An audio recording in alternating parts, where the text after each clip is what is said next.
Bonjour. Votre établissement est un établissement recevant du public, appelé également ERP, et il n'est pas aux normes d'accessibilité au 31 décembre 2014. Vous devez donc déposer un dossier d'agenda d'accessibilité programmé, c'est-à-dire un ADAP. Les travaux devront être réalisés sur une période de 3 ans maximum. Si ce sont des travaux qui ne nécessitent pas un permis de construire, il faudra compléter le formulaire CERFA 13 824 03. Si vous déposez un ADAP pour plusieurs ERP, c'est une autre procédure. Pour plus d'informations sur ce cas de figure, allez sur le site accessibilité.gouv.fr. Nous vous proposons ce tutoriel en ligne afin de vous aider à compléter le formulaire. Identité du demandeur. Si votre demande concerne plusieurs personnes, indiquez les coordonnées des co-demandeurs sur papier libre.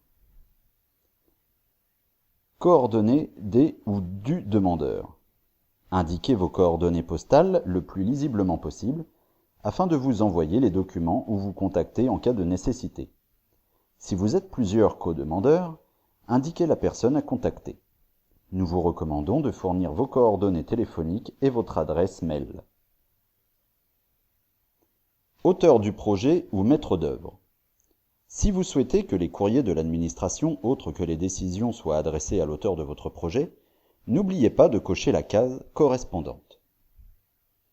Nous vous recommandons également de préciser les coordonnées téléphoniques et l'adresse mail de votre maître d'œuvre. Le projet. Les informations cadastrales figurent sur le titre de propriété de votre terrain, ou peuvent être recherchées à la mairie ou sur le site cadastre.gouv.fr. Activité. Pour connaître la catégorie et le type de votre établissement, vous pouvez consulter le site développementdurable.gouv.fr à la rubrique Établissement recevant du public. Nature des travaux. Il n'est pas nécessaire de surcharger ce cadre avec des informations diverses. Le détail de votre projet doit faire l'objet d'une notice descriptive détaillée.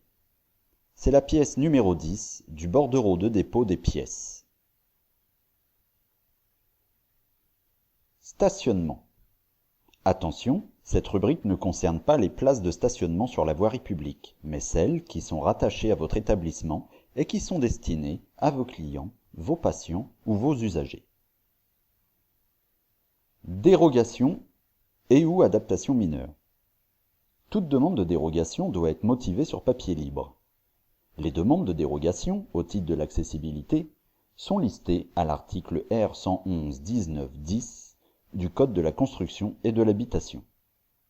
Elles concernent notamment une impossibilité technique qui résulte de l'environnement du bâtiment, des contraintes liées à la conservation du patrimoine architectural selon l'objet des travaux, une disproportion manifeste telle que l'impossibilité à financer les travaux de mise en accessibilité ou un impact négatif critique sur l'activité économique de votre établissement, ou bien encore une rupture dans la chaîne de déplacement.